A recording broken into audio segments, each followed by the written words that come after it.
What's up, everybody? Welcome back to On the Warpath. It's Sanchez 405. If you're new, make sure you click that subscribe button. Hit the bell so you get notifications anytime there's new content posted. And as always, like, comment, and share this video out because we're talking Washington football team news all the time. And on Tuesday, y'all, the pads got pulled out. Even the zebras came from pasture to blow whistles and maybe blow a couple of calls as well. The officials made it to training camp in Ashburn, and we got ready for a good one here. Took a couple of notes throughout the thing. Y'all got to make sure we got to have the spectacles out here to look at the notes. Of course, this was the first day of practice for the Burgundy Gold in pads, and Deshazor Everett, someone we have not seen, was back in action. He came off the non-football illness list, and he was ready for pads as well. More on him in a little bit when we get to the press conferences. Kyle Allen, once again, a no-show. Still has that limp on that surgically repaired ankle. Ioannidis, he was working off to the side. And good news for the Greek god himself, 98 is coming off of the COVID list. Him and Chris Miller as well, too. Not the one that covers basketball for NBC Sports Washington, but we've got a corner here that does it as well. John Allen, he's working off to the side. Of course, we know he had the hamstring injury, and he was working in the individual drills, but he has helmet off towards the end.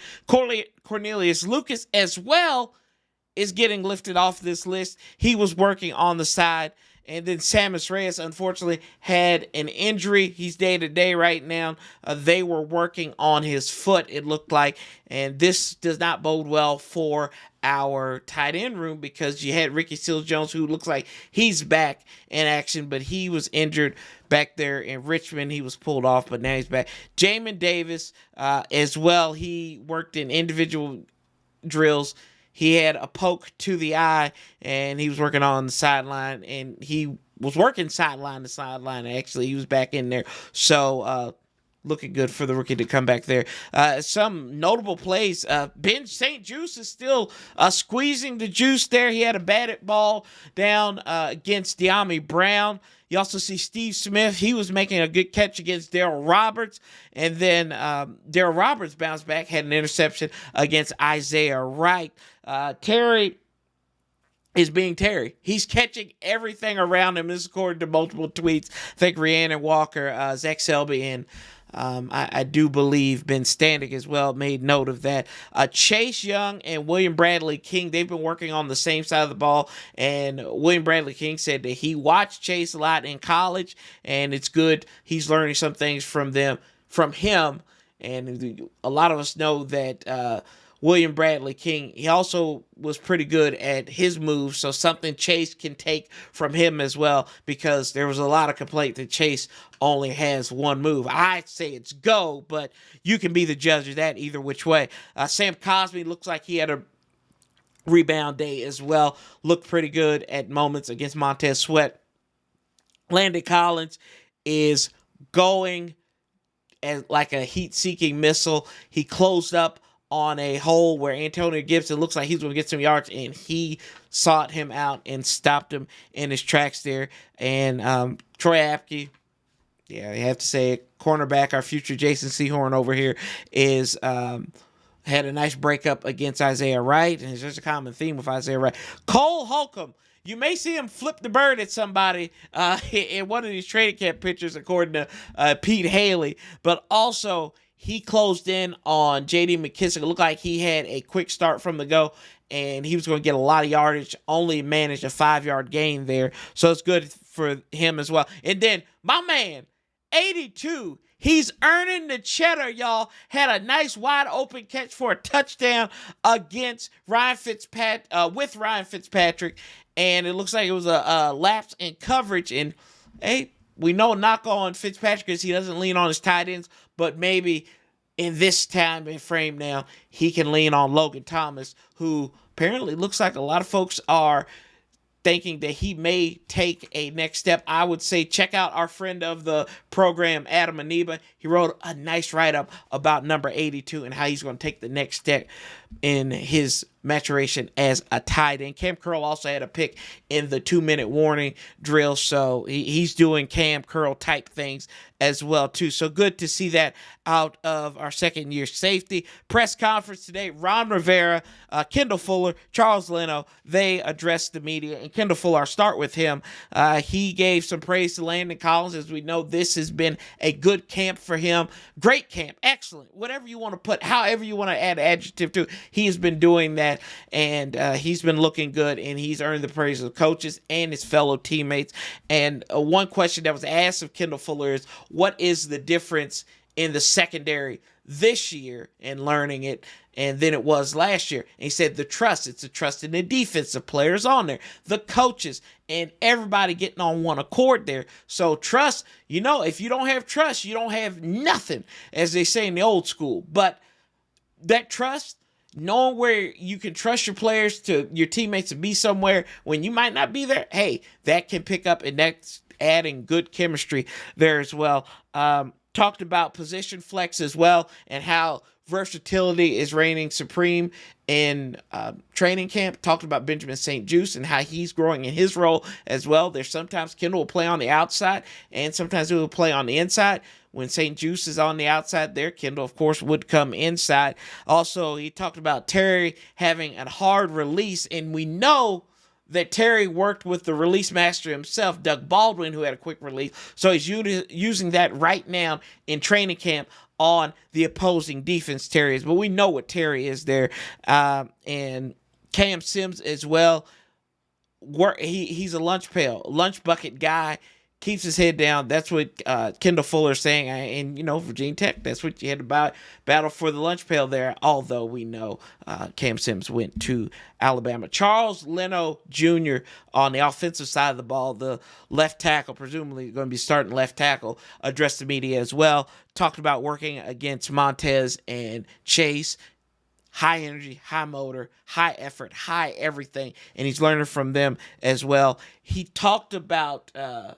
Someone asked a question about the difference in coming to Washington, what perception he had, and he always said that Washington was better than the Bears were because, we beat them. We owned the Bears up until 2019, and you could tell there was a difference in that team, but they've bounced back. They've got great guys there, so he gave a compliment there as well. They asked the media did, about the next step for Chase, and it's about hand placement. Learning how to break that double team, right? And just refining his technique. That's what the great ones do. Talked about working with Coach John Matsko, saying John Matsko gave him some new tips on how to work against the defenders and everything, and he would not tell that to the media. So that was something good there. And he also talked about Sam Cosmi coming into a role and how he's learning every day, and he's learning trial by fire because he's going against probably a top 3 defensive end tandem in the NFL. We could even argue maybe top 2 on a good day. And then another question, the last question really that I thought was interesting was, is there a difference between lining up with Eric Flowers and Wes Schweitzer? He said, no, the guys are very smart, and you don't really see a difference out there at the left guard. So that's going to be interesting to see going forward as well. We know that Brandon Sheriff's on the COVID list, so Wes Schweitzer or Eric Flowers, they might be interchanging at the right guard spot, but that is going to be something worth noting there. And then the head man, Ron Rivera, came up and talked about the energy of being in full pads. Everything sounds different. I thought this was funny. He said play action looks different and it feels different as well too. And everything is going swimmingly. Love the energy there. Encouraged by Sam Cosmi's development. And also he talked about the safety room with the return of Deshazor Everett looking good. And he used the term crowded.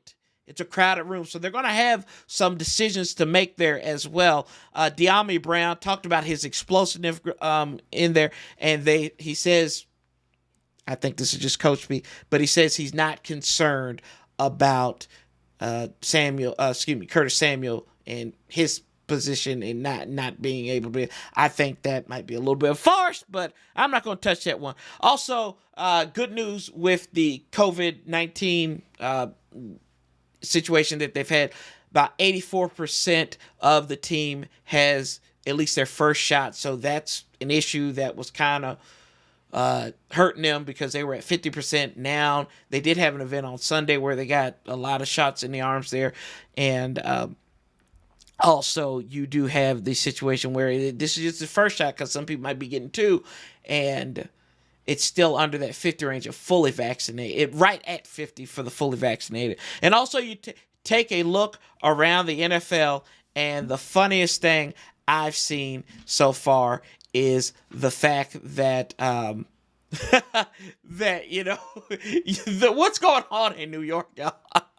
Joe Judge has his boys fighting each other, has coaches run around. Daniel Jones is at the bottom of piles. Oh my goodness, that is hilarious. But either which way, you love to see the enemy fighting itself. Dallas, they have issues right now with Dak Prescott and his shoulder. So, not making fun of the injury situation. I won't do that. But it is good to see that, everybody in the NFC East is having problems.